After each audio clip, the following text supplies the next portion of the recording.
امیر جماعت اسلامی کراچی منم ظفر خان نے شہر کراچی میں ہونے والے ضمنی بلدیاتی انتخابات میں دھاندلی کا خدشہ ظاہر کر دیا ہے اور تمام پولنگ اسٹیشنز پر رینجرز تعینات کرنے کا مطالبہ کر دیا ہے۔ کہتے ہیں 136 پولنگ اسٹیشنز کو انتہائی حساس قرار دیا گیا ہے۔ 136 پولنگ اسٹیشنز پر کیمرے نصب کیے جائیں۔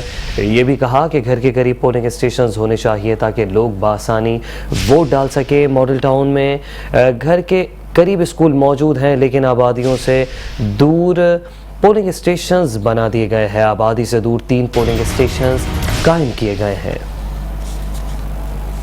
شہر کراچی میں ضمنی بلدیاتی انتخابات کا شور۔ امیر کراچی جماعت اسلامی نے کل ضمنی بلدیاتی انتخابات میں دھاندلی کا خدشہ ظاہر کر دیا۔ ادارہ نور حق میں پریس کانفرنس کرتے ہوئے منم ظفر کا کہنا تھا کہ کل متعلقہ علاقوں کے ووٹرز گھروں سے نکلے اور ترازو پر مہر لگائے۔ ہم نے الیکشن سے پہلے ہونے والی دھاندلی کے بارے میں الیکشن کمیشن کو خط لکھ دیا ہے۔ میں اہل کراچی سے یہ بات ضرور کہوں گا کہ کل کا دن 14 نومبر آپ اپنے گھروں سے نکلیے اور ترازو پر مہر لگائیے۔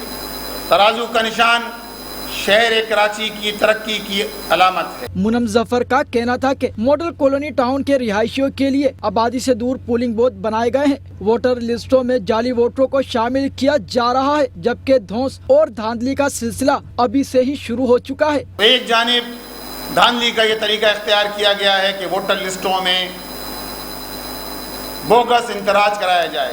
ماڈل ٹاؤن کی یوسی میں قریب اسکول موجود ہیں لیکن آبادی سے دور 1.5 کلومیٹر دور پولنگ اسٹیشن بنائے گئے ہیں اور 1 نہیں 2 نہیں 3 پولنگ اسٹیشن ایسے ہیں کہ جن کو آبادی سے دور ڈال دیا گیا ہے۔ امیر کراچی نے نظام میں خرابی کے ذمہ دار مسلم لیگ نون، MQM پاکستان اور پیپلز پارٹی کو ٹھہرایا ہے۔ کیمرامین رشید لانہ کے ساتھ احمد اسحاق، میٹرو 1 نیوز کراچی۔